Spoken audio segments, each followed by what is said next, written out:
एक संत गुणायतन प्रणेता संका समाधान भावना एक प्रवर्तक जन जन के संत प्रखर वक्ता बोले परम पूज्य मुनि श्री 108 प्रमाण सागर जी महाराज के, बोले परम पूज्य मुनिवर श्री निर्वेक सागर जी महाराज के, बोले परम पूज्य मुनिवर श्री शीतल सागर जी महाराज के।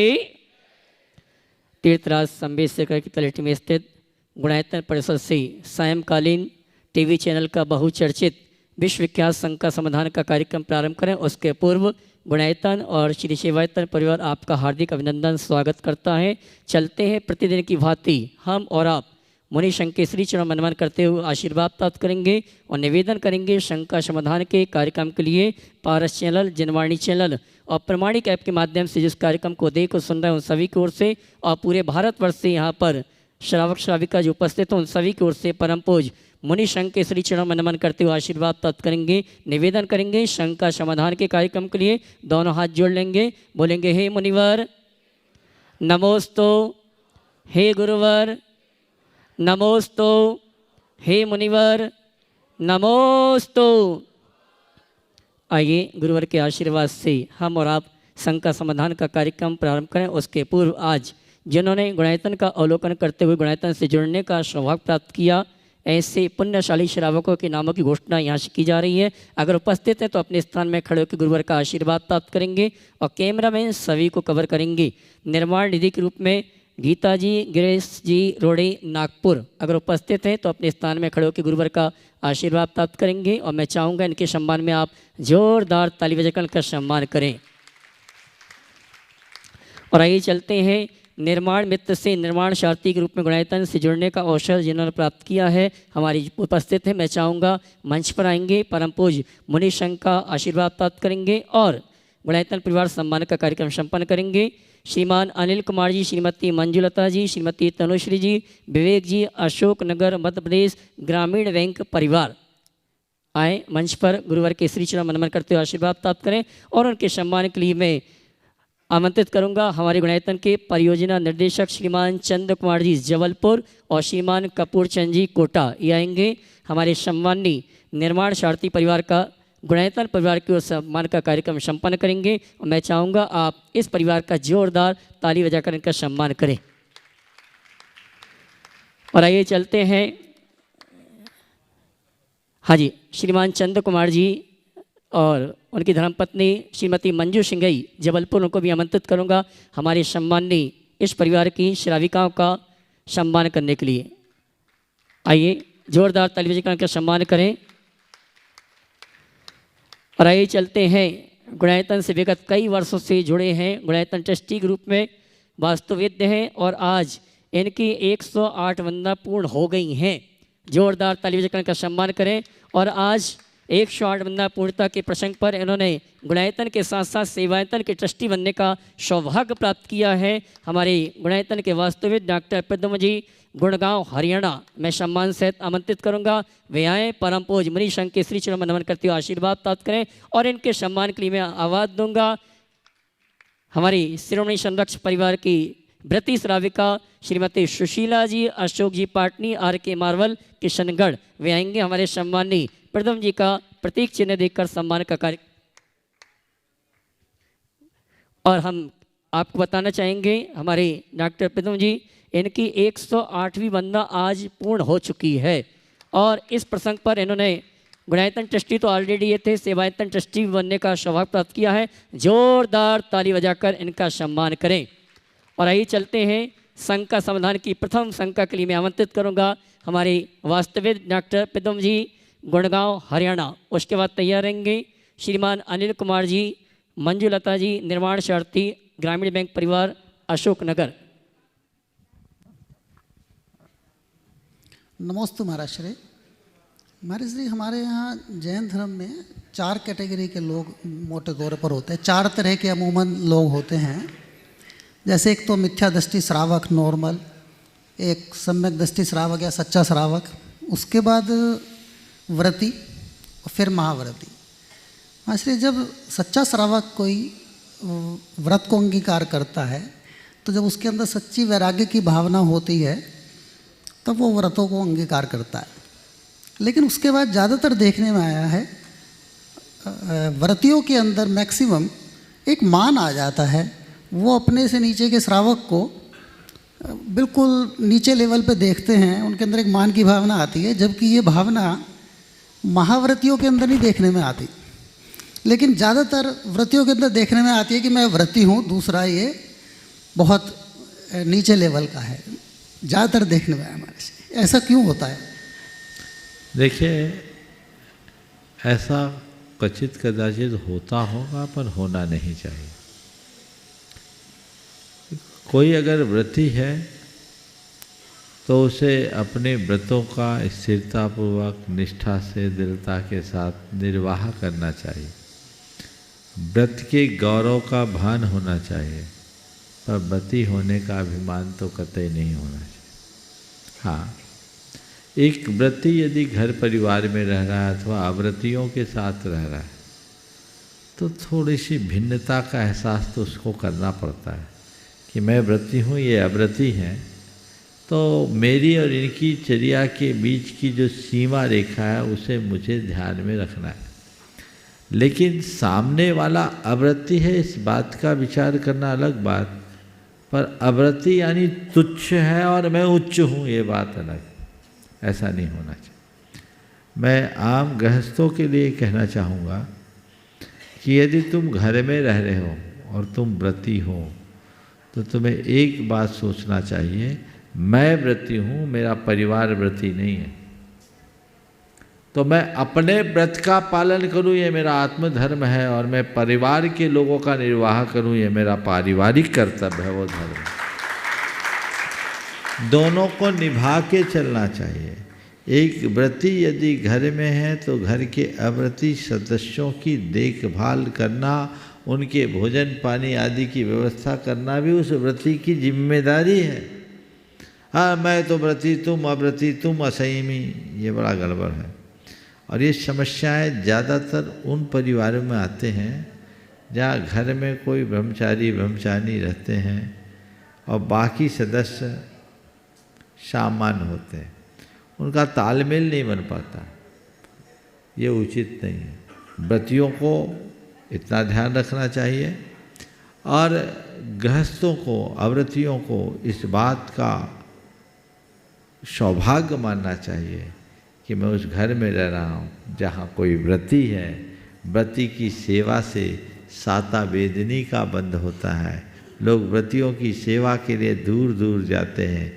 ये मेरा कितना बड़ा सौभाग्य है कि मेरे घर में व्रती है। यदि ऐसा हो तो जीवन में बदलाव आता है और ये ध्यान रखना चाहिए। नमस्ते। ग्रामीण बैंक परिवार अशोकनगर से श्रीमान अनिल कुमार जी, उसके बाद तैयार रहेंगी अदिति जैन, जनकपुर, छत्तीसगढ़। नमोस्तु महाराज जी, नमोस्तु नमोस्तु। महाराज जी, भगवान के ऊपर छत्र चढ़ाने और भगवान जी विराजमान करने में क्या पुण्य मिलता है? देखिए, भगवान विराजमान करना नित्य पूजा का द्योतक है। यदि हम कहीं पर भगवान को विराजमान करते हैं तो जब तक उनकी पूजा अर्चा होती है, उस पूजा अर्चा करके जो लोग पुण्य अर्जित करते हैं उन सब के पुण्य का 6वां हिस्सा विराजमान कर्ता के खाते में आता है। इसी तरह मंदिर में उपकरण प्रदान करना भी नित्य पूजा का ही अंग बताया। उपकरण और प्रातिहार्य, 8 प्रातिहार्य समान है। वर्तमान में छत्र के प्रति लोगों का ज़्यादा रुझान है। उसके पीछे मुझे ऐसा लगता है कि लोगों के मन में एक विश्वास बैठा हुआ है कि हम भगवान के ऊपर छत्र चढ़ाएंगे तो उनकी छत्र छाया हम पर बनी रहे। अगर इस लोभग्रस्त मानसिकता से आप छत्र अर्पित करते हैं तो उसका वांछित परिणाम कठिन है। लेकिन यदि भगवान के लिए प्रातिहार्य अर्पित करने के भाव से करते हैं तो शास्त्रों में लिखा है कि मंदिर का निर्माण करना, जिन बिंब विराजमान करना, प्रातिहार्य चढ़ाना, उपकरण चढ़ाना, पूजा के योग्य उपकरण देना, मंदिर की सेवा पूजा के लिए भूमि भवन आदि का दान देना, ये सब नित्य पूजा के अंतर्गत आते हैं। तो ये सातिशय पुण्य के बंध का कारण है। तो मैं आप सबसे कहूँगा कि छत्र, चंवर और भामंडल ये बहुलता से चढ़ाए जाते हैं, जिसमें सबसे ज़्यादा छत्र। और कई जगह देखो तो मंदिरों में छत्र के झूमर से बन जाते हैं। छत्र तय प्रातिहार है, तो छत्र चढ़ाओ, चंवर चढ़ाओ, भामंडल चढ़ाओ। पुष्प वर्षा आप कर नहीं सकते, देवदुंद भी आप कर नहीं सकते, अशोक वृक्ष आप कर नहीं सकते, सिंहासन आप विराजमान कर सकते हैं, भामंडल आप विराजमान कर सकते हैं।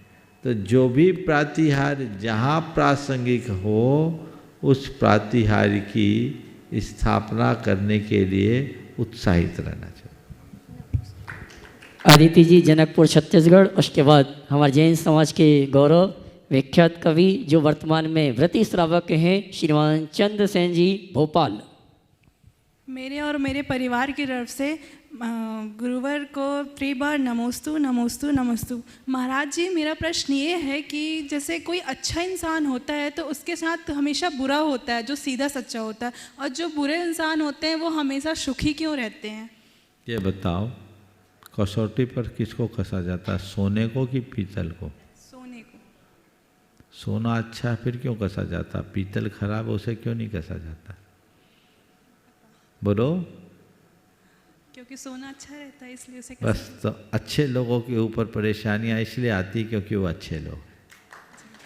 घबराना नहीं चाहिए, हमेशा ध्यान रखना, परीक्षा सतियों की होती है, वेश्याओं की नहीं। उपसर्ग साधुओं पर आते हैं, डाकुओं पर नहीं। ये तो होगा, पर घबराओ नहीं। परीक्षा आने के बाद वो परीक्षा में खरे भी उतरते हैं ना। इसलिए यदि किसी व्यक्ति के सामने कोई परेशानियां आ रही है तो समझना उसके जीवन में अच्छाइयाँ प्रकट हो रही है। एक बार एक प्रसंग आया, एक आलोचनात्मक पत्र मेरे पास आया, मैंने पत्र पढ़ा। एक व्यक्ति बहुत घबराए हुए आए, नाम ही ले लेता हूँ, मूलचंद जी लोहाड़िया मेरे को पत्र लेकर आए, बड़े घबराए हुए। अब वो है नहीं इस दुनिया में। मैंने पूरा पत्र पढ़ा और मैंने एक ही वाक्य कहा, महापुरुष बनने के लक्षण प्रकट हो रहे हैं, चिंता मत करो। क्यों? क्योंकि लोक में ऐसी ख्याति है, महापुरुषों की आलोचना होती है, और अगर आलोचना नहीं हो तो आगे कैसे बढ़े। तो ऐसे ही मनुष्य को सकारात्मक दृष्टिकोण रखना चाहिए। जो ऐसे सकारात्मक दृष्टिकोण रखते हैं वो इन सब चीज़ों से घबराते हैं नहीं, किंचित भी नहीं। महाराज जी, एक छोटा सा भजन आपके लिए। अभी नहीं, बाद में। व्रती श्रावक सप्तम प्रथमाधारी चंद्रसेन जी भोपाल, उसके बाद सम्मान सहित आवाज़ दूंगा गुणायतन से जो बहुत समय से जुड़े थे और आज यहाँ पर उपस्थित हैं चंद्र कुमार जी मंजूरी सिंह जबलपुर, गुणायतन परियोजना निर्देशक। भरतश्री, आप सभी को अनंत नमोस्तु। मेरे मन में एक प्रश्न आता है, प्रश्न के पहले कह रहा हूँ कि जैसे कोई कवि बहुत अच्छी कविता सुनाता है तो बहुत से लोग माला पहना देते हैं। जब आप इतना बढ़िया समाधान देते हैं तो हमारे मन में भाव आते हैं कि 2-4 माला आपको पहनाते हैं, पर क्या करें उस समय, क्या करना चाहिए? एक तो ये मन की बात बता रहा हूँ। कई बार आप ऐसा उत्तर देते हैं कि मन गदगद हो जाता है, ऐसे लगता है कि क्या करें, पर हम कपड़े उतार नहीं सकते महाराज। पर आपकी नज़र लगेगी तो हो सकता है कि काम हो जाए। मैं इस गुणायतन के प्रांगण में संकट समाधान के विश्वविख्यात मंच पर देश के महानतम प्रधानमंत्री माननीय नरेंद्र मोदी का स्वागत करना चाहते हूँ। एक बार तालियां बजाकर उनका स्वागत करें इस बार के लिए। महाराज श्री, अभी G20 का जो आमंत्रण पत्र छपा उसमें प्रेसिडेंट ऑफ इंडिया की जगह उन्होंने प्रेसिडेंट ऑफ भारत लिखा है। NCERT की किताबों में इंडिया की जगह भारत कर दिया गया। आचार्य भगवंत ने जैसा जैसा सोचा ये देश उस दिशा में जा रहा। हमारा श्री गुणायतन बेशक पुराने भारत के गौरव को बनाने में मील का पत्थर साबित होगा। महाराज, आपको विश्वास है तो आपकी तालियां कमजोर नहीं होनी चाहिए। मैं भारत के समर्थन में ये पंक्तियां पढ़ता हूं महाराज श्री, और आपसे प्रश्न करता हूं कि दुनिया में गुणायतन तो मन का गुण स्थान बढ़ाएगा, पर भारत का गुण स्थान कैसे बढ़ेगा? आप मन बनाइएगा कि अडिग हिमालय की गंगा की, अडिग हिमालय की गंगा की जब तक रिश्तेदारी है, अडिग हिमालय और गंगा की जब तक रिश्तेदारी है, पंचदेह में मनुज तत्व की जब तक साझेदारी है, जब तक पंछी नील गगन में पंख पसारे गाएंगे, जब तक भमरे फूलों के संग सम्यक रास रचाएंगे, जब तक नभ में नजर आएगी सुंदर तम तारों की पाती, तब तक गंध शेष रिश्तों की और रहेगी ममता माँ की। शेष नांग जब तक धरती का सर पर भार उठाएंगे, जब तक बादल सागर तट से भरकर पानी लाएंगे, और जब तक नभ में इंद्रधनुष का सतरंगी पर गणवेश रहेगा, जब तक नभ में इंद्रधनुष का सतरंगी गणवेश रहेगा, अरे उजियालों के रंग लुटाता तब तक भारत देश रहेगा। यहां राम के आदर्शों की यश गाथाएं जीवित हैं, महावीर के संदेशों की परिभाषाएं जीवित हैं, महामुनि विद्यासागर धरती पर तप करते हैं, कठिन साधना करने वाले प्रमाणिक संत विचरते हैं। दिव्य ध्वनियां गूंज रही है 24 भगवान की, दिव्य ध्वनियां गूंज रही है 24 भगवान की। अरे दुनिया में सबसे पावन है धरती हिंदुस्तान की, दुनिया में सबसे पावन है धरती हिंदुस्तान की। दुनिया में बस यही देश जहां जन्म हुआ भगवानों का, दुनिया में बस यही देश जहां जन्म हुआ भगवानों का। अरे दुनिया लोहा मान रही है भारत की संतानों का, दुनिया लोहा मान रही है भारत की संतानों का। अरे साथियों बढ़ो चलो, अपनी पतवार संभालो, प्रतिभारत भारत करना है, अपना संकल्प उठा लो, प्रतिभा भारत करना है, अपना संकल्प उठा लो, और गुड़ाई तन की धरती से जुड़ जाओ इस अभियान में, गुड़ाई तन की धरती से जुड़ जाओ इस अभियान में। और कहीं इंडिया शेष रहे ना भारत देश महान में, कहीं इंडिया शेष रहे ना भारत देश महान में। भारत माता के माथे की चमकदार बिंदी बिंदी हो, भारत माता के माथे की चमकदार फिर बिंदी हो, और भारत की भाषाओं के सत माध्यम की भाषा हिंदी हो, भारत के भाषाओं के संग माध्यम की भाषा हिंदी हो। जिनके हृदय में भारत है उन सब का प्रश्न रहेगा, सब जिनके हृदय में भारत है उन सब का प्रश्न रहेगा,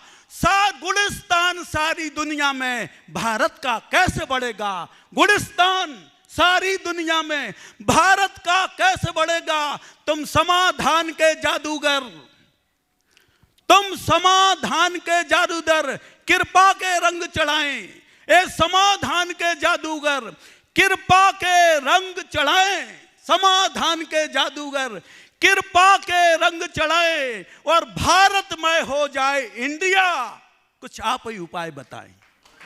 इसी पवित्र भावना के साथ करोड़ों हिंदुस्तानियों की तरफ से आपके मन में महाराज जी 2 सवाल। आपने ठीक सुनाई, एक बार ताली तो बजा। लोगों ने माला नहीं पहनाई, इसका मतलब है कविता अच्छी नहीं सुना। यहीं खड़े रहो। अभी चंद्रसेन ने माला पहनाने की बात की, गुरुओं ने तो रत्नत्रय की माला पहन ली, जिसे पहनने के बाद फिर किसी माला की जरूरत नहीं।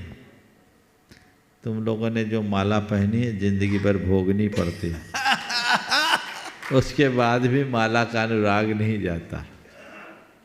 एक बात जरूर हमारे शास्त्रों में कही, एक शब्द आता है तथाकार। आचार्य यदि कुछ पढ़ा रहे, उपदेश दे रहे,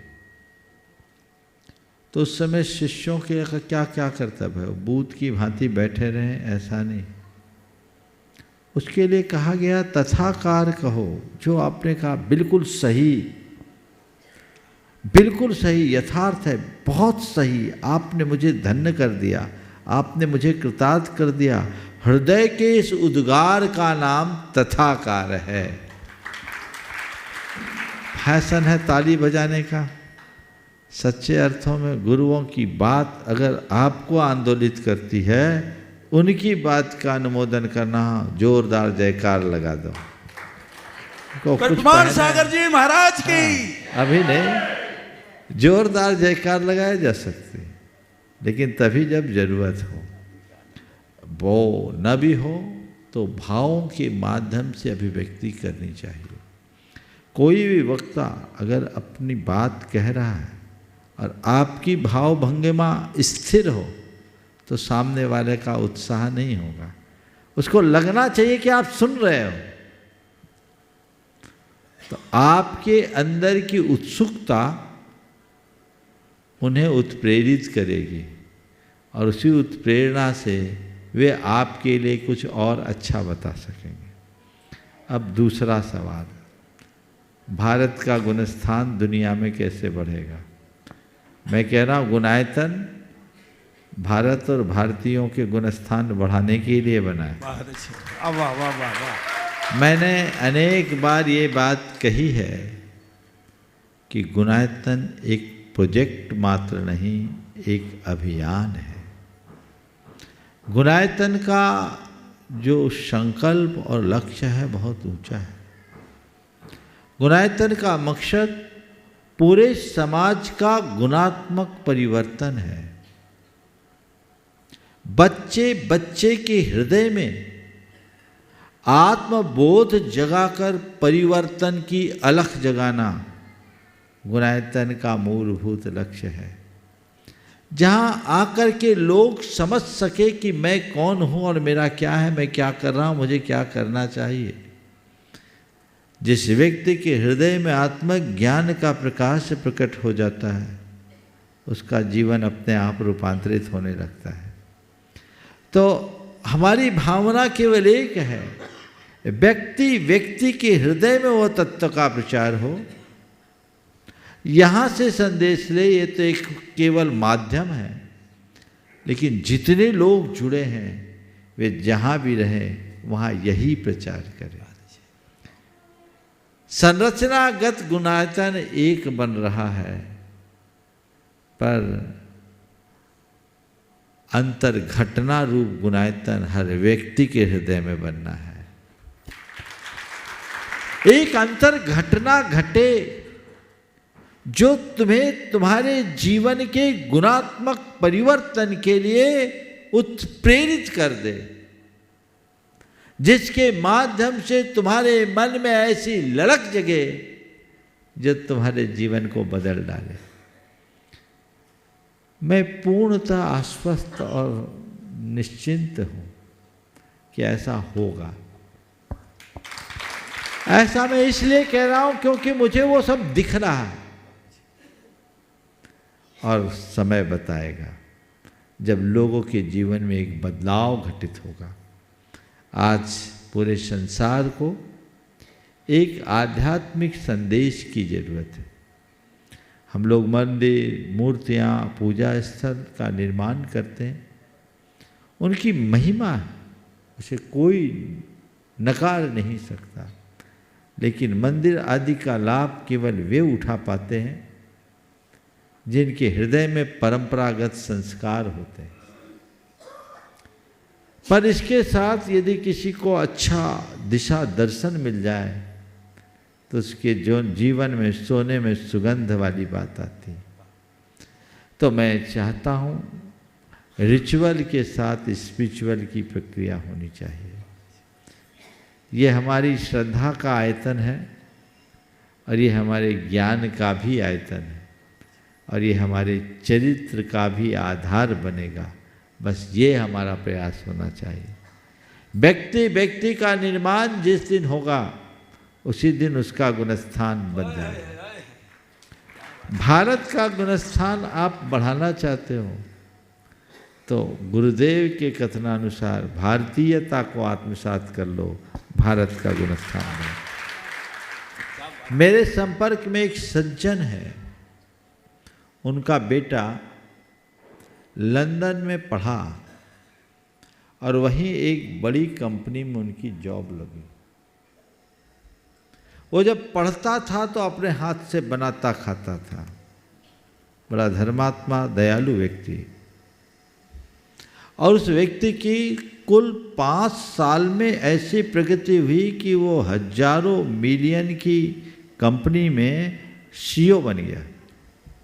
बहुत जहाँ तक पहुँचने में लोगों को 2500 साल लगते हैं, वहाँ वो 5 साल में पहुँच गया। एक दिन उस कंपनी के मालिक ने उससे जो बात कही, वो वहाँ रहता था तो उसका पहनना, उठना, बैठना, बातचीत का तौर तरीका सब जो पारंपरिक था वो। उसके मालिक ने एक दिन उससे कहा कि मैं तुमसे बेहद प्रभावित हूँ, इसलिए नहीं कि तुम में टैलेंट और पोटेंशियल है, ध्यान से सुनना, मैं तुमसे बेहद प्रभावित हूँ इसलिए नहीं कि तुम में टैलेंट और पोटेंशियल है, मैं तुमसे केवल इसलिए प्रभावित हूँ क्योंकि तुम में मुझे भारत के दर्शन है। गजब की बात कही। मैं तुमसे इसलिए प्रभावित हूँ क्योंकि तुम में मुझे भारत के दर्शन होते हैं, और मैं इतना मानता हूँ जो अपनी मौलिकता को बचा के रखता है वही कुछ मौलिक कर सकता है।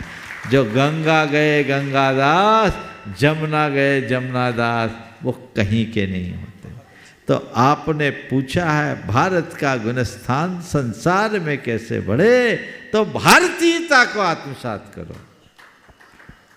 आज लोग भारत की बात करते हैं और सारा काम अभारतीय करते हैं। अभी भी देख लो, कई युवकों को देखो, उनकी टी शर्ट में लिखा रहेगा न्यूयॉर्क, लंदन, यूएस पोलो। ये सब क्या है? तुम भारतीय हो तो तुम्हारे हृदय में भारत का गौरव कहाँ है? तुम्हारी भूषा में, तुम्हारी भाषा में, तुम्हारे भोजन में, तुम्हारी भेषज में और तुम्हारी भावना में भारत का दर्शन होना चाहिए। भूषा, भाषा, भोजन, भेषज यानी औषधि और फिर भाव, सब में भारतीयता हो जाए तो जीवन में 4 चांद लग जाए। और सच्चे अर्थों में देशभक्ति की वही पहचान है। जिसको देशी से प्रेम होगा वही सच्चे अर्थों में देश प्रेमी कहलाने का अधिकारी। तो हमें इन बातों को ध्यान में रखते हुए अपने जीवन को आगे बढ़ाना चाहिए। नमस्ते। श्रीमान चंद्र कुमार जी मंजूर सिंह जबलपुर परियोजना निर्देशक गुणायतन, उसके बाद तैयार रहेंगे सुरेश नाना पाटिल कुंभोज पदयात्री। हे महाराज जी, नमोस्तु नमोस्तु, इच्छामि इच्छामि। हे महाराज जी, मेरी ये शंका है कि जिस प्रकार रिश्ते नए होते हैं तो अच्छे लगते हैं, जैसे कि नए गहने पर धीरे धीरे चमक कम होती जाती है। फिर से बोलिए। जिस प्रकार रिश्ते नए होते हैं तो अच्छे लगते हैं, जैसे कि नए गहने पर धीरे धीरे चमक कम हो जाती है, चाहे रिश्ते हो या गहने। ऐसा क्यों महाराज जी? यही स्वभाव कि सब चीज़ें पुरानी होती हैं, काल सबकी चमक खत्म कर देती है। इसलिए किसी चमक से प्रभावित मत हो, उसकी असलियत को पहचानने की कोशिश करो। नमस्ते महाराज। सुरेश नाना पाटिल जी कुंभोज पदयात्री महाराष्ट्र, उसके बाद तैयार रहेंगे पुरुलिया राजड़ा शी, उपस्थित समस्त राग बंधु राम दुलार मंडल के साथ। मैं श्री सुरेश नाना पाटिल कुंभोज कोल्हापुर महाराष्ट्र से, मैं और मेरा परिवार और पदयात्री की तरफ से बारंबार नमोस्तु नमोस्तु नमोस्तु। महाराज जी, भावना भवनाशिनी कारणम, भावना व भाव मन में उत्पन्न होता है। शुभ भाव से पुण्य होता है और अशुभ भाव से पाप होता है। एकेंद्रिय से असंवदनी पंचेंद्रिय जीव में मन नहीं होता है। ऐसे जीव अपने पाप कर्म के उदय से एकेंद्रिय या द्विंद्रिय, त्रिंद्रिय या चतुरिंद्रिय या असंवदनी पंचेंद्रिय में उत्पन्न होके उसका फल भोगते हैं। तो ऐसे जीव बिना मन के पुण्य कैसे कमाते हैं और अपना भाव कैसे सुधारते हैं? बिना मन से सिर्फ इंद्रिय से पुरुषार्थ करके पुण्यवर्धन कैसे होता है? देखिए, हम लोग प्रायः ऐसा कहते हैं कि सब कुछ हमारे भावों के अनुसार होता है, पर भाव के संदर्भ में एक भ्रांत धारणा है। हम भाव को मन से जोड़ते हैं, मन में भाव आते हैं, पर मन में ही भाव आते हैं ऐसी बात नहीं है। मन में विचार आते हैं। विचार और भाव में अंतर है, इसे समझिए। भाव हमारी चेतना की परिणति है और विचार मन का परिणाम। दोनों समान नहीं है। भाव एक इंद्रिय के अंदर भी है, पर विचार केवल संगी पंचेंद्रिय में होंगे। लोक में ऐसी चर्चा है और धारणा बनी हुई है कि भाव मन से ही जुड़ते हैं, क्योंकि हमारे भावों में मन का संबंध है। भाव है क्या? हमारी चेतना में जमे संस्कारों का प्रकट रूप। ये क्या है? हम जैसी प्रवृत्ति करते हैं, चाहे मन से, चाहे वचनों से, चाहे शरीर से, वैसे संस्कार हमारी चेतना में जम जाते हैं कर्म के रूप में। उस कर्म के निमित्त से हमारे अंदर जब वो कर्म का उदय आता है तो हमारे अंदर अच्छे बुरे परिणाम आते हैं। उसी परिणाम का नाम भाव है, जो राग रूप है, द्वेष रूप है, मोह रूप है। ये राग, द्वेष, मोह, काम, क्रोध, लोभ केवल संगी पंचेंद्रिय में नहीं होता। ये एक इंद्रिय से लेकर पंचेंद्रिय तक सब जीवों को होता है। तो कर्म के निमित्त से उत्पन्न होने वाला जो परिणाम है किसका? चेतना का, वो विकारी परिणाम है। ये भी हमारा भाव है। तो भाव हमारे चित्त में, चेतना में जमे संस्कारों का प्रकट रूप। जैसे भाव होते हैं वैसे विचार होते हैं, जैसे विचार होते हैं वैसी प्रवृत्ति होती है, और जैसी प्रवृत्ति होती है वैसा चरित्र होता है।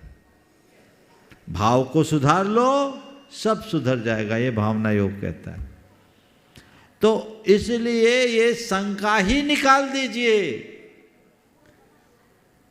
कि उनको कर्म बंध कैसे होता। भाव उनके पास भी है, बिना भाव के कर्म नहीं बंधता, लेकिन मनोभाव और भाव में अंतर है।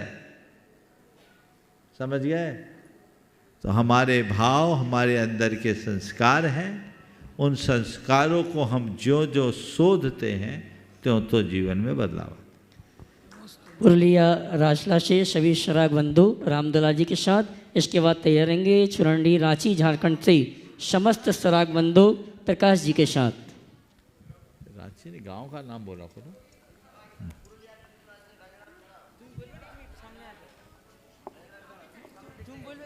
बोलो। नमस्तु गुरुदेव।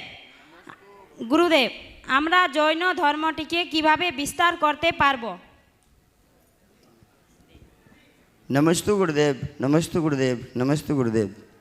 हम सब शराग बंधु अपने समाज में कैसे अपना जैन धर्म को आगे बढ़ा सकें, यही हम सभियों का प्रश्न है।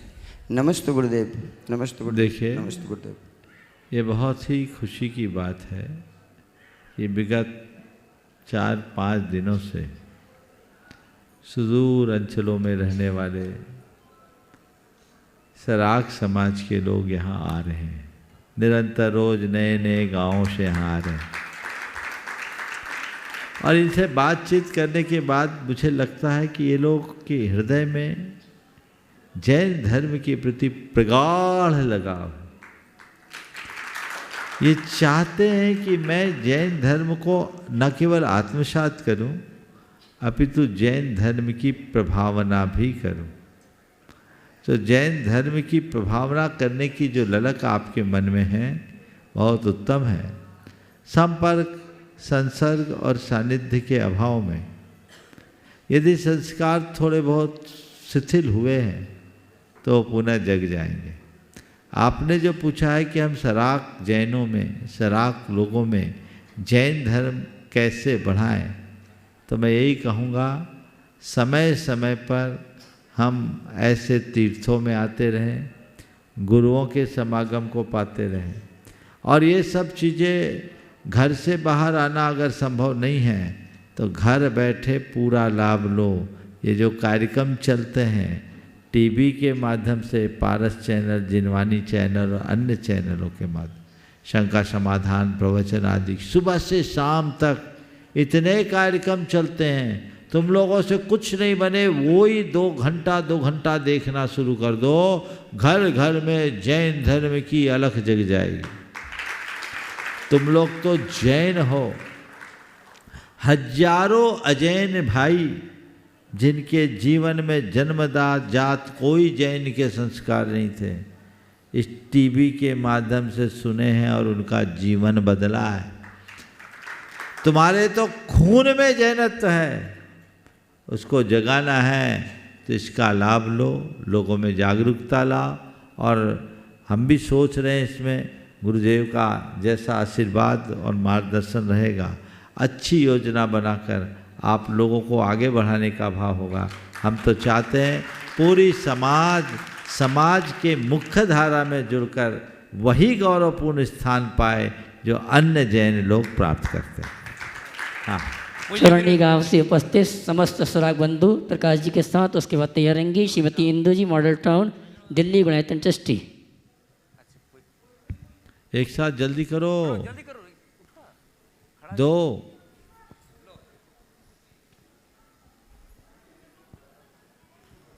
जल्दी। हे महाराज जी, नमोस्तु नमोस्तु नमोस्तु। महाराज जी, मेरा ये प्रश्न है कि हम पढ़ाई के साथ धर्म को कैसे मेंटेन करें और उसको अपने जीवन में कैसे अप्लाई करें।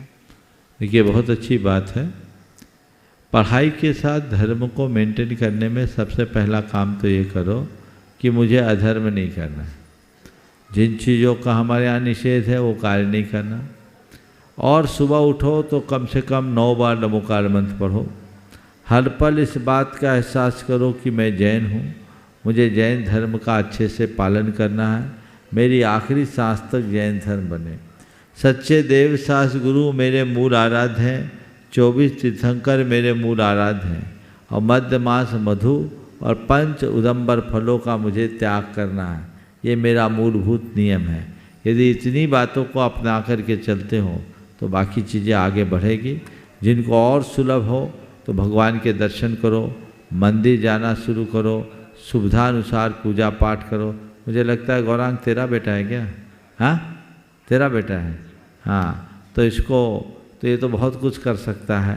पूजा पाठ, धार्मिक क्रियाएं बढ़ चढ़ करके करने की कोशिश करो, जिससे अपना धर्म सच सके। महाराज जी, प्रतिदिन मंदिर जाता है, बुंडू में 2 किलोमीटर है, साइकिल में पहले सुबह नहा के मंदिर जाएगा, उसके बाद स्कूल जाएगा। बहुत सुंदर। Gunayatan trustee Shrimati Indu ji, Model Town Delhi, उसके बाद तैयार रहेंगी श्रीमती रश्मि जी, विदिशा। गुरुवर के चरणों में 3 बार नमोस्तु नमोस्तु नमोस्तु। समस्त मॉडल टाउन दिगंबर जैन समाज दिल्ली की तरफ से नमोस्तु नमोस्तु नमोस्तु। महाराज श्री, मेरा एक प्रश्न है कि हम सब संयम धारण करना चाहते हैं, हमें सही मार्ग भी पता है, हमें इस पर चलना भी है, पर हम बहुत कोशिश करते हैं, थोड़ा आगे बढ़ते हैं और फिर थोड़ा फिर पीछे हो जाते हैं, तो ऐसा कब तक चलेगा महाराज श्री?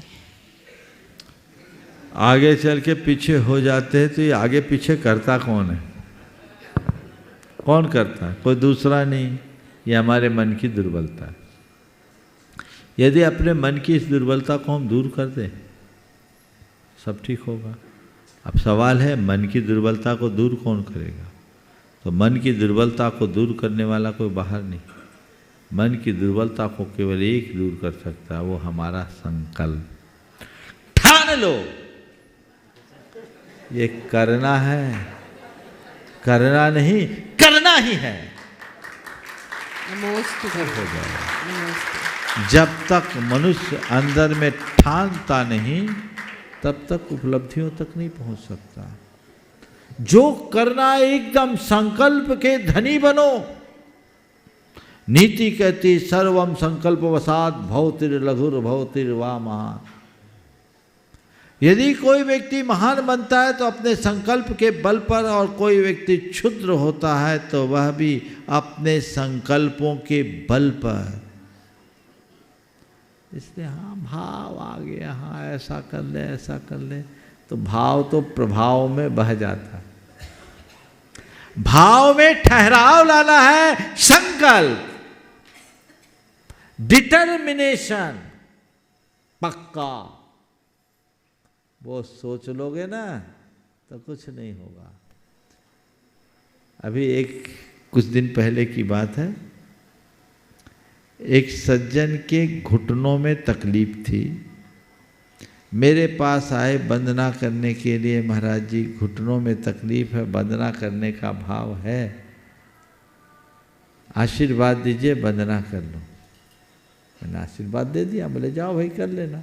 उनके धर्म नहीं महाराज जी, इनके घुटने में बहुत दर्द है, आप तो इनको बोलिए डोली से कर ले। मैंने भैया मैं क्या बोलूँ, इनकी जैसी इच्छा करे। वो वंदना करके आ गया और बड़ी जल्दी 1:30 बजे तो मेरे दर्शन के लिए खड़ा था, दरवाज़ा खुलने के पहले से। वंदना कराया, बोले महाराज बहुत अच्छी वंदना हुई। कैसे किया, डोली? नहीं महाराज, मैं संकल्प करके गया था कि मुझे पैदल ही वंदना करनी है, और पैदल करके आ गया। महाराज रास्ते में बहुत लोगों ने, डोली वालों ने और लोगों ने मुझसे कहा बैठ जाओ बैठ जाओ बैठ जाओ। लोग भी मुझसे कहते थे तुम्हारे घुटने में दर्द है, पर महाराज मेरे मन में एक ललक थी कि नहीं मुझे पैदल ही करना है। हो गया। तो ये अनुभव किसी का भी होगा। तो धर्म क्षेत्र में आगे बढ़ना है, संकल्प के धनी बनो। और धर्म क्षेत्र की ही बात नहीं, किसी भी क्षेत्र में आगे बढ़ना है तो संकल्प के धनी बनो। नमोस्तु गुरुवर, नमो। श्रीमती रश्मि जी विदिशा, उसके बाद वृति श्राविका, श्रीमती सुशीला जी, अशोक जी पाटनी, किशनगढ़, शिरोमणि संरक्षक गुणायतन। मेरे और मेरे परिवार की तरफ से त्रिवार नमोस्तु महाराज श्री। महाराज श्री, मेरा प्रश्न है कि श्री सम्मेद शिखर जी की भावपूर्वक वंदना करने का क्या फल है? आप तो रोज ही जानते हैं, शिखर जी की जो वंदना भावपूर्वक करेगा एक दिन शिखर पे पहुंच जाएगा। यही लक्ष्य रखो। मैं तो छोटा फल जानता नहीं। शिखर जी की वंदना अगर अच्छे भाव से कर लो, भव्य जी एक दिन लोक के शिखर पे पहुंचेगा।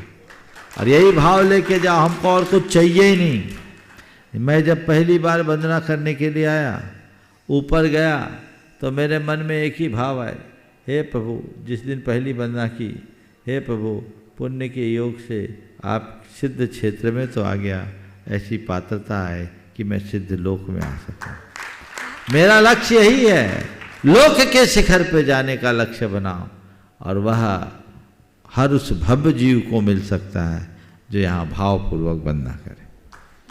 एक प्रश्न और है। एक ही। श्रीमती सुशीला जी पाटनी, RK मारवाड़ परिवार, किशनगढ़। महाराज श्री के चरणों में नमोस्तु, छोलिक जी महाराज के चरणों में इच्छा में। महाराज श्री, देव दर्शन कैसे करना चाहिए? और कल का तो बाकी है ही है कि जैन धर्म की परिभाषा क्या है, और जैन धर्म को कैसे पालन करना चाहिए, और उसमें क्या क्या करना चाहिए? देखिए, तो दोनों प्रश्न बहुत विस्तार से उत्तर की अपेक्षा रखते हैं। आज कल वाला दे देते हैं, आज वाला कल के लिए खड़े रखते हैं। देखिए, जैन धर्म के विषय में कुछ बातें हर व्यक्ति को जानना चाहिए। आप लोग जैन हो, जैन धर्म का अनुपालन भी करते हो, जैन धर्म के प्रति श्रद्धा भी रखते हो, लेकिन यदि आपसे कोई पूछ बैठे कि जैन धर्म क्या है और ये हमारे जीवन में किस प्रकार उपयोगी है, तो शायद आप इसका उत्तर न दे सको। मैं आज संक्षेप में कुछ बातें आप सबसे करना चाहूँगा। अगर कोई आपसे पूछे कि जैन धर्म क्या है, तो बस 4 पंक्तियों में उत्तर दो। जो पतित को पावन बना दे वो जैन धर्म, जो कंकर को शंकर बना दे वो जैन धर्म, जो पामर को परमेश्वर बना दे वो जैन धर्म, जो आत्मा को परमात्मा बना दे वो जैन धर्म। जैन धर्म एक ऐसा धर्म है जो हर प्राणी को परमेश्वर बनाने की बात करता है। दुनिया के जितने भी धर्म हैं वो आत्मा को ज़्यादा से ज़्यादा परमात्मा से मिलाने की बात करेंगे। जैन धर्म आत्मा को परमात्मा से मिलाने की बात नहीं करता। जैन धर्म आत्मा को परमात्मा बनाने की बात करता है। अपने जीवन को पवित्र बनाना चाहते हैं, अपने जीवन का पूर्ण उत्थान करना चाहते हैं, तो उसके लिए जैन धर्म है। दूसरी बात, जैन धर्म हम किसे कहें? जो अहिंसा मूलक आचार की बात बताए या जो जियो और जीने दो का संदेश सिखाए, वो जैन धर्म है। जियो और जीने दो का संदेश का मतलब ही यही है कि हम अस्तित्व मूलक जीवन जिए, अपने साथ औरों का भी ख्याल रखें। केवल अपना ही ख्याल रखने की बात दुनिया में सब कर सकते हैं, लेकिन अपने साथ औरों का ख्याल केवल जैन धर्म सिखाता है। जैन धर्म की तीसरी बात, यदि कोई आपसे पूछे कि जैन धर्म आप किसे कह सकते हैं, तो आप ये कह सकते हैं कि जैन धर्म एक ऐसा धर्म है जो मनुष्य को जन्म से नहीं कर्म से महान करने की बात करे, यानी जो कर्मणा वर्ण व्यवस्था की बात करे, जो पतित प्राणी को भी उत्थान करने का मार्ग बताए, वो जैन धर्म है। यहाँ जन्म से कोई मतलब नहीं, हर मनुष्य का मूल्यांकन उसके कर्मों और गुणों से होना चाहिए। और जैन धर्म की अगर चौथी बात करें तो जैन धर्म वह है जो अनेकांत और अपरिग्रह के आदर्श को आत्मसात करके चलने की बात करे, अर्थात सबके विचारों में समन्वय, अर्थात वैचारिक सहिष्णुता और सामाजिक समता का आदर्श हाथ में लेकर के चले, वह धर्म जैन धर्म है। जो जैन धर्म का पालन करता है वह स्वस्थ, सहज, संतुलित और सजीवी जिंदगी जीता है। अपने जीवन को सुखमय बनाना चाहते हो, हर स्थिति में प्रसन्न बना के रखना चाहते हो, जैन धर्म का पालन करो। और जैन धर्म की सबसे बड़ी विशेषता कि जैन धर्म में पूजा और उपासना तो है, पर आडंबर और अंधविश्वास को कोई स्थान नहीं। जहाँ पूजा और उपासना हो पर आडंबर और अंधविश्वास को कोई स्थान नहीं, जहाँ कर्म सिद्धांत की बात हो, कर्म कांडों को कोई स्थान नहीं। ये जैन धर्म की पहचान है। इस तरीके से जो जैन धर्म को पाल लेगा उसका जीवन निश्चित महान होगा। नमस्ते महाराज जी। और आइए चलते हैं शंका समाधान के सदन में उपस्थित समस्त श्रावक श्राविकाओं की ओर से सत्र के शेष कार्यक्रम विभाग के संचालन की मैं निवेदन करूंगा परम पूज्य शुल्लक श्री स्वरूप सागर जी महाराज से इच्छा महाराज जी। मुनि त्रय के चरणों में बारंबार नमोस्तु। प्रश्नों के लिए सीधे चलते हैं मंचासीन मुनि संघ के चरणों में। और सर्वप्रथम निवेदन है पूज्य शुल्लक श्री समाधान सागर जी महाराज से कि अपने प्रश्न के माध्यम से हमें लाभान्वित करें। मुनि सिंह चरणों में नमोस्तु नमोस्तु नमोस्तु। महाराज जी, एक कथा आती है, कमल सिंह नाम की कन्या कई बार गांव को जाती है, वहाँ पर एक मुनिराज का उपदेश चलता है। उपदेश सुनकर वह प्रभावित हो जाती है और प्रवचन होने के बाद में मुनिराज उनसे कहते कि तुम क्या चाहती हो? तो कहती कि हम भी नियम लेना चाहते हैं। तो उसको नियम दिए 5 पाप त्याग का, लेकिन उसने कहा कि मेरे पिताजी नहीं मानेंगे। तो वह कहते हैं कि अगर तुम्हारे पिता न माने तो इनको वापस दे जाना। तो इसको बताकर धर्म के लिए नमस्ते महाराज जी। क्या इस कथा को बताकर आगे पूरा लोगों को आप कथा तो अभी रहने दो, आगे बढ़ाएंगे इसको। क्या सवाल? नीली की कथा पूछिए। कमल नागश्री की नागश्री की कथा फिर देख लेना। और कोई प्रसंग बोलो। कथा रोज बोलने लगे तो मुझे सब लोग कथा पूछने लगेंगे और कथा मुझे आती नहीं, समझ के बड़ी दिक्कत होगी। इसलिए तो आप सवाल करो। अगला। हाँ, एक निवेदन है पूज्य ए लक्ष्मी नित्यानंद सागर जी महाराज के चरणों में कि अपने प्रश्न के माध्यम से हम सभी को बोधि की प्राप्ति कराएं। नमोस्तु महाराज जी। संस्कृति और सभ्यता में क्या अंतर है? जैन संस्कृति और जैन सभ्यता को संरक्षित संवर्धित करने के लिए जैनों को किन विशेष बातों का ध्यान रखना चाहिए? जैनों के अष्टमूल गौण सप्तव्यसन के बारे में भी संक्षेप से बतला। संस्कृति और सभ्यता में क्या अंतर है ना?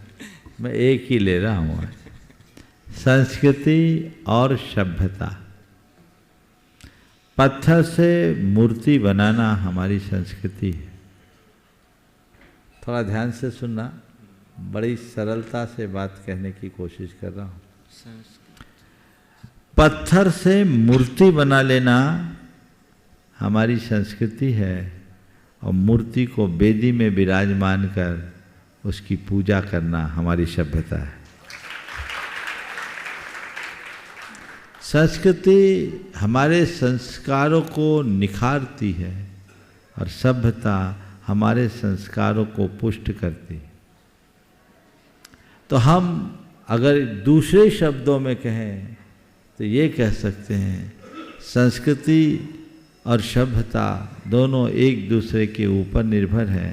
संस्कृति सभ्यता को जन्म देती है और सभ्यता संस्कृति को आगे बढ़ाती है।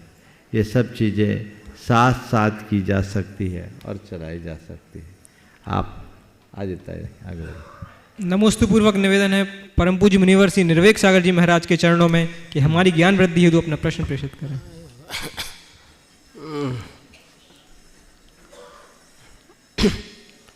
मुनिश्री को नमोस्तु करते हुए एक जगह नीति पढ़ी थी, दुख समय से पहले मिले तो शायद व्यक्ति मजबूत बन के बाहर निकलता है, किंतु सुख समय से पहले मिले तो वही व्यक्ति शैतान बन के भी बाहर निकल सकता है। आज जो विद्यार्थी जीवन दुख के साथ व्यतीत होने पर हमारे लिए हितकारी था, किंतु आज विद्यार्थियों को ज़्यादा से ज़्यादा सुविधा मिले ऐसे माता पिता चाहते हैं, उनके लिए पंक्तियाँ क्या निर्देश दे सकती हैं? बिल्कुल सही बात कही है आपने। दुख यदि समय से पहले मिले तो मनुष्य को मजबूत बनाकर बाहर निकालता है, लेकिन समय से पहले सुख मिल जाए तो वो शैतान भी बना सकता है। बना ऐसा नियम तो नहीं, लेकिन बना सकता है। हमारे यहाँ एक बहुत पुरानी नीति है, सुखार्थी चेत कुतो विद्या, विद्यार्थी चेत कुतो सुखम। वस्तुतः विद्यार्थी जीवन के निर्माण का काल होता है और निर्माण हमारा तभी होता है जब हम सब प्रकार के आघातों को सहने में समर्थ होते हैं। पुराने ज़माने में राजा महाराजा भी बड़े लो प्रोफाइल स्थिति में अपने बच्चों को पढ़ाते थे और आजकल साधन संपन्नता हो जाने के कारण साधारण व्यक्ति भी अपने बच्चों को ज़्यादा से ज़्यादा सुविधाएं देने की कोशिश करते हैं। ये चीज़ें अंततः बच्चों को कमज़ोर करते हैं। आज भी ऐसे लोग हैं जो इस तरफ दृष्टि रखते हैं। मैं एक ऐसे व्यक्ति को जानता हूँ जिसके घर में सारी लग्जरी गाड़ियाँ, जो अरबपति व्यक्ति, वो अपने बेटे को पैदल बस से स्कूल छोड़ने के लिए आता, खुद पैदल लेकर आता और साधारण बस से भेजता और साधारण स्कूल में पढ़ाता। किसी ने उनसे कहा कि तुम तो इतने कैपेबल हो, किसी भी स्कूल में बच्चे को भेज सकते हो और इस बस में क्यों भेजते हो? उस व्यक्ति ने जो बात कही वो आप सबको ध्यान देने योग्य है। उसने कहा मेरे पिता बड़े गरीब थे, मैंने गरीबी में पढ़ाई किया, मैं जब स्कूल जाता था तो घर से बोरी लेके जाता था। मेरे पिता गरीब थे, मैंने गरीबी में पढ़ाई की, जब मैं स्कूल जाता था तो घर से बोरी लेके जाता था। आज मैं अमीर हूँ, मेरे पास साधन है, पर कोई भरोसा नहीं कि कल मेरा बेटा भी अमीर बना रहे। वो आज अमीर है, कल वो गरीब ना हो जाए और कदाचित गरीबी हो तो उसको कुछ अटपटा ना लगे, वो सहन कर सके, इसलिए मैं इसे ऐसे भेजता हूँ। कष्ट सहने की शक्ति अपने अंदर विकसित करने का प्रयत्न करना चाहिए और जब तक हम कष्ट सहने की शक्ति को विकसित नहीं करते तब तक जीवन का निर्माण नहीं होता। किसी विचारक ने लिखा, कठिन समय मजबूत इंसान को जन्म देता है। मजबूत इंसान सरल समय को उत्पन्न करता है।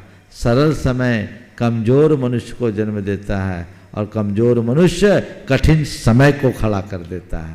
इसलिए अगर हमें अच्छा समय बनाना है, अच्छा समय लाना है, तो मजबूत बनने की कोशिश करें, कठिन समय का सामना करने का प्रयत्न करें। इस प्रकार आज के इस सत्र को परम पूज्य गुरुदेव के चरणों में नमन अर्पित करते हुए यहीं पर विराम।